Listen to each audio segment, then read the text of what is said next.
당신의 잃어버린 영광을 찾아드립니다. 성범죄 피해자 전문 한진아 변호사입니다. 오늘은 성범죄 피해자분들의 2차 피해에 대해서 알아보겠습니다.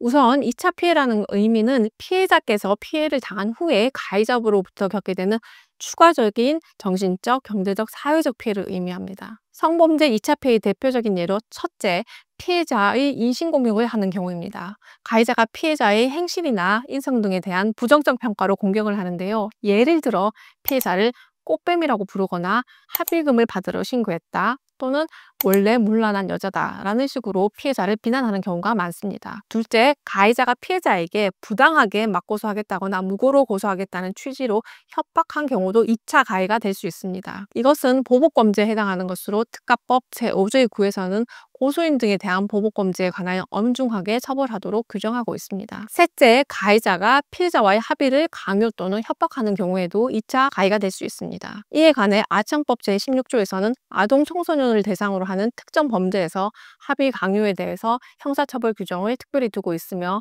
이 외에 아청법이 적용되지 않는 일반적인 합의 강요나 협박에 대해서는 형법상 강요죄 또는 협박죄가 성립될 수 있습니다. 그리고 성적 촬영물을 가지고 유포하겠다고 협박하는 경우 성폭법 제14조의 3에서 촬영물 협박죄로 따로 처벌 규정을 두고 있다는 점 참고하시기 바랍니다. 넷째, 피해자의 인적 사항을 노출시키면서 범죄 사실에 관한 사항을 공공연히 알려 피해자의 명예를 훼손하는 것도 2차 가해가 될 수 있습니다. 예를 들어 직장 내 성범죄 사건에서 가해자들 중에는 사건 당시 기억이 없다며 범행 현장에 있었던 동료들에게 당시 상황을 물어보거나 범죄 내용을 확인해보는 경우가 종종 있습니다. 이 과정에서 피해자를 특정하고 범죄 사실에 대해서 공공연하게 이야기를 하는 것은 피해자에 대한 명예훼손죄가 될 수도 있습니다. 이와 관련하여 우리 법에서는 피해자의 개인정보 보호와 사생활 비밀 누설 금지에 대해 매우 엄격하게 규율을 하고 있는데요.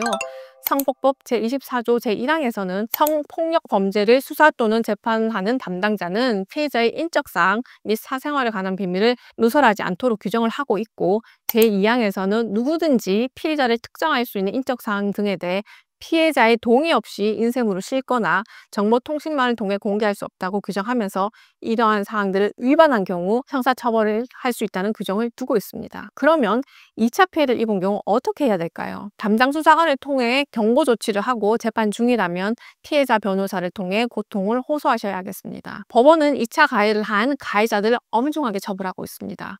그러므로 피해자께서는 탄원서나 피해자 변호사 의견서를 통해 적극적으로 수사기관이나 법원에 2차 피해 사실을 알리는 것이 중요하다는 점 참고하시기 바랍니다. 오늘은 우리 피해자분들의 2차 피해에 대해서 알아봤는데요.